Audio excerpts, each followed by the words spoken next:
Okay, let's dive right into this explainer. Today we're looking at a story that completely defies all human logic.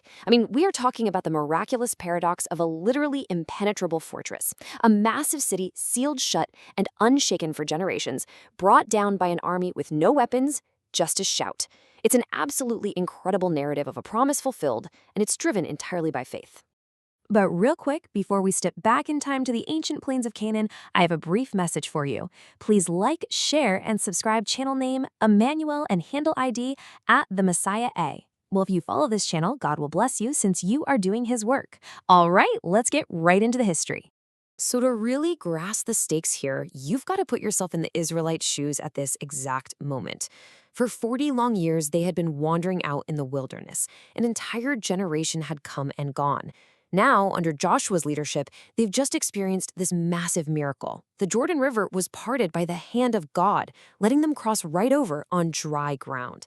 And this wasn't just a convenient crossing. It was the ultimate proof that the promises made to their ancestors were finally coming true.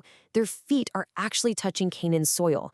But their very first big test in this promised land is looming directly ahead of them. And the contrast between the two sides here is, well, it's almost absurd. On one side, you have Jericho. This was a mighty fortress city with these towering, intimidating walls. The gates were locked tight, heavily guarded, and honestly feared throughout the whole region. No army had ever breached it. On the other side, you have Israel. And they aren't bringing siege towers. They have no battering rams, no catapults, no ladders. They are walking up to this imposing fortress with literally nothing but trumpets. Jericho had completely closed itself off, but not because of Israel's military might. They were terrified of the God Israel served. Now, inside those locked walls lives someone entirely unexpected. Meet Rahab. She was a prostitute, a woman living totally on the margins of Jericho's society. In fact, her house was nestled right into the city wall itself. You might be wondering, why would God choose someone so overlooked, someone with her background, to play such a pivotal role in history? Well, because despite her societal status, Rahab possessed something profound. She had this incredible awe, reverence, and courageous faith in the God of Israel. Before the main Israelite camp even made a move, Joshua quietly sent 2 spies into Jericho. Unnoticed, they crept through the darkened valleys and somehow ended up right at Rahab's house. But word got out. The king of Jericho heard they were there and sent soldiers demanding she hand them over. Facing a terrifying choice, save herself or risk absolutely everything for these strangers, she boldly chose to risk it. She rushed the spies up to her roof, hid them securely under stalks of flax, and then totally threw the king's men off the scent, sending them on a wild goose chase outside the city. Once the immediate danger passed, Rahab went up to that roof under the moonlight and told them exactly why she took such a massive risk. She had heard the stories. She knew all about the parting of the Red Sea and how they defeated mighty kings like Sihon and Og. And listen to this powerful declaration she makes. The Lord your God is the supreme God of the heavens above and the earth below. Her faith was so rock solid that she boldly asked the spies to swear they would protect her and her family when the city inevitably fell. Deeply moved by her faith, the spies made a solemn pact with her. They gave her a simple, tangible sign, a scarlet cord. The instructions were super clear. She had to tie this red cord to her window, facing the outside wall, and she needed to gather her whole family inside her home. If she did that, when the attack came, they promised that absolutely zero harm would come to anyone inside that house. With the agreement settled, she lowered them down the wall by a rope so they could escape into the hills. So the spies make it back to Joshua, and the military strategy God provides them is, frankly, bizarre. It required pure, unfiltered obedience over any kind of human logic. Here was the plan. Step 1. The entire army marches around the city once a day for 6 days. Step 2. On the 7th day, march around it 7 times. Step 3. The priests blow the trumpets, and the people unleash a mighty shout. It sounded childlike, almost absurd, but Joshua knew without a doubt that this plan belonged to the Lord. Can you even imagine the immense tension during those first 6 days? The Israelites assembled in complete, quiet obedience. They marched in perfect formation, carrying the Ark of the Covenant right at the front. And the only sound piercing that heavy, heavy silence was the deep, haunting blast of 7 ram's horns. At first, the guards up on Jericho's walls sneered and mocked them, thinking it was just some childish psychological truck. But by the 5th and 6th days, that laughter totally faded into deep unease.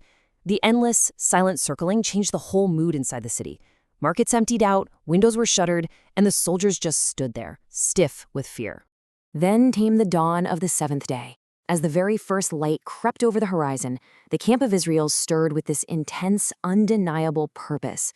Joshua walked among the people with a calm but fierce focus. The priests took their positions, holding the ram's horns to their lips. They knew it. Today was the day everything was going to change. The command was simple and clear: march.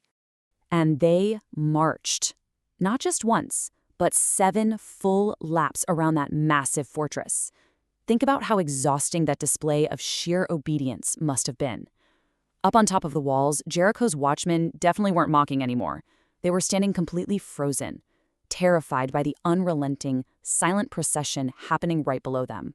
As they completed that exhausting 7th lap, the climax finally arrived.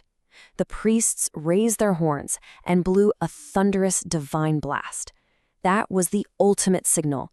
Joshua turned to his weary but faithful people, his voice rising right over the echo of those horns, and he shouted the command, "Shout, for the Lord has given you the city." And from thousands of Israelite voices erupted this holy battle cry. It was full of faith, fury, and fire. The sound literally cracked through the air like a storm. And what followed was just earth-shattering. There was a deep groan, a massive rumble, and a deafening crack. The ground itself shifted.